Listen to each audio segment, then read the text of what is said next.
The United States is once again facing a complex and hassas situation when it comes to Cuba. Under President Donald Trump's renewed maximum pressure strategy, the U.S. has imposed strict economic measures, including limiting oil shipments to the island.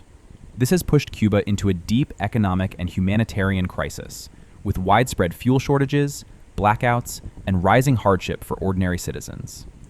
Now, the big question is, what comes next? There are several possible paths, but none of them are easy. One option is military action. However, experts warn that any military intervention could drag the U.S. into a long and unpopular nation-building effort, similar to past conflicts. Another option is negotiating a deal with the Cuban government. But this carries political risks at home, especially among Cuban American leaders who strongly oppose talks with the current regime.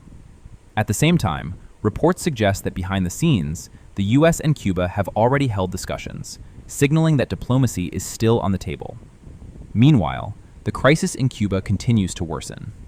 Severe energy shortages have shut down businesses, reduced tourism, and created shortages of food and medicine, making life increasingly difficult for millions of people. Adding to the complexity, countries like Russia and Mexico have shown willingness to supply oil to Cuba, potentially easing pressure, but also complicating U.S. strategy.